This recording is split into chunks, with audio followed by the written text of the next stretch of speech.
Let me try dictating it. I'll give you something to eat in my rooms. It's for the theatre, mind. I never tried dictating. I believe I could do it to you." "In your rooms," she repeated a little doubtfully. "They won't talk scandal about us, Miss Grimes," he assured her. "To tell you the truth, I want to be near a telephone." "In case she rings you up, eh?" "That's so. I said something I ought not to have done. I ought to have waited for her, but it was something that had been tearing at me ever since last night, and I couldn't bear it." "Some blunderers, you men," Miss Grimes sighed. "Well, I'm with you." He led her almost apologetically to the lift of the handsome building in which his new rooms were situated. They were very pleasant bachelor rooms, with black oak walls and green hangings, prints upon the wall, a serviceable writing table, and a deep green carpet. She looked around her and at the servant who had come forward at their entrance, with a little sniff. "Shall you be changing tonight, sir?" he asked. "Not tonight," Philip answered quickly. "Tell the waiter to send up a simple dinner for two. I can't bother to order. And two cocktails," he added, as an afterthought. Martha stared after the disappearing manservant disparagingly. "Some style," she muttered. "A manservant, eh? Don't know as I ever saw one before off the stage." "Don't be silly," he remonstrated. "He has 4 other flats to look after besides mine. It's the way one lives nowadays, cheaper than ordinary hotels or rooms. Take off your coat." She obeyed him, depositing it carefully in a safe place. Then she strolled around the room, finding pictures little to her taste, and finally threw herself into an easy chair. "Are we going to work before we eat?" she asked. "No, afterwards," he told her. "Have a cigarette?" She held it between her fingers, but declined a match. "I'll wait for the cocktails," she decided. "Now listen here, Mr. Ware. There's a word or two I'd like to say to you." "Go ahead," he invited listlessly. "You men," she continued, looking him squarely in the face, "think a lot too much of yourselves. You think so much of yourselves that as often as not you've no time to think of other folk.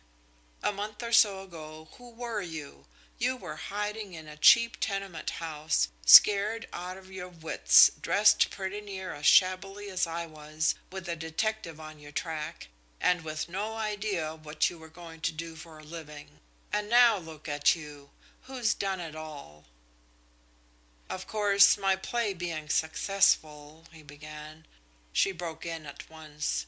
"You and your play! Who took your play? Who produced it at the New York theatre, and acted in it so that people couldn't listen without a sob in their throats and a tingling all over? Yours isn't the only play in the world. I bet Miss Dalstan has a box full of them. She probably chose yours because she knew that you were feeling pretty miserable, because she'd got sorry for you coming over on the steamer, because she had a great big heart and is always trying to do something for others. She's made a man of you. Oh, I know a bit about plays. I know that with the royalties you're drawing you can well afford rooms like these, and anything else you want. But that isn't all she's done. She's introduced you to her friends. She's taken more notice of you than any man around. She takes you out automobile driving. She lets you spend all your spare time in her rooms. She don't mind what people say. You dine with her and take her home after the play. You have more of her than any other person alive. Say, what I want to ask is, do you think you're properly grateful?" "I couldn't ever repay Miss Dalstan," he acknowledged, a little sadly. "But—" "Look here, no buts," she interrupted. "You think I don't know anything. Perhaps I don't, and perhaps I do. I was standing in the door of the office when you two came in from your automobile drive this afternoon. I saw her come away without wishing you good by. Then I saw her turn and nod, looking just as usual, and I saw her face afterwards. If I had had you, my man, as close to me then as you are now, I'd have boxed your ears." He moved uneasily in his chair.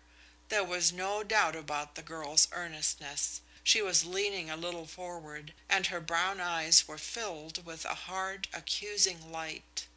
There was a little spot of color even in her sallow cheeks. She was unmistakably angry. "I'd like to know who you are and what you think yourself to make a woman look like that," she wound up. The waiter entered with the cocktails and began to lay the cloth for dinner. Philip paced the room uneasily until he had gone. "Look here, my little friend," he said, when at last the door was closed. "There's a great deal of sound common sense in what you say. I may be an egoist. I dare say I am.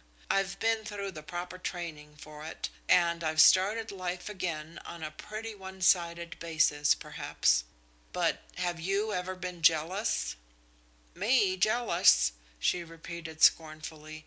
"What of, I wonder?" There was a suspicious glitter in her eyes, a queer little tremble in her tone. His question, however, was merely perfunctory.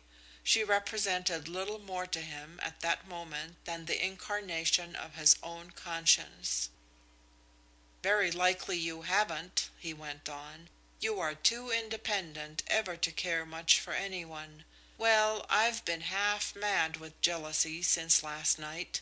That is the truth of it. There's another man wants her, the man who built the theater for her. She told me about him yesterday while we were out together." "Don't you want her to be happy?" the girl asked bluntly. "Of course I do." "Then leave her alone to choose. Don't go about looking as though you had a knife in your heart if you find her turn for a moment to some one else. You don't want her to choose you, do you, just because you are a weakling, because her great kind heart can't bear the thought of making you miserable. Stand on your feet like a man and take your luck. Can I take off my hat? I can't eat in this."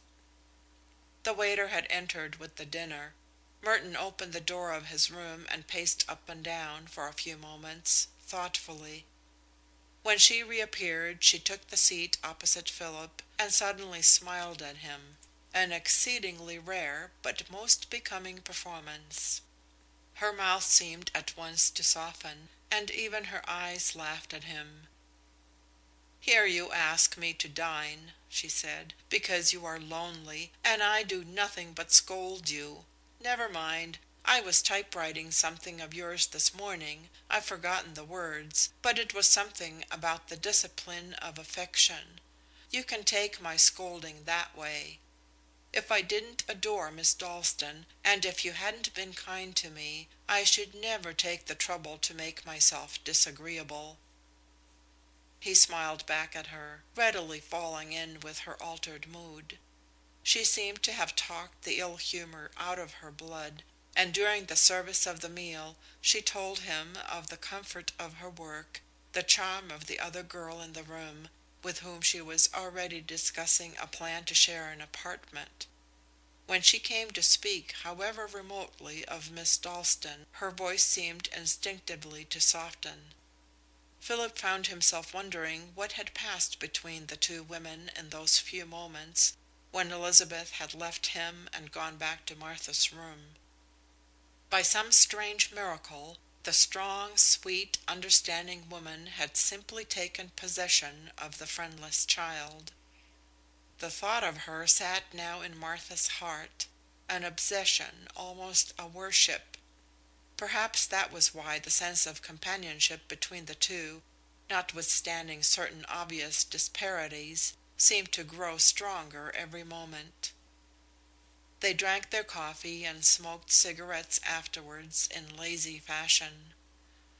Suddenly Martha sprang up. "Say, I came here to work," she exclaimed.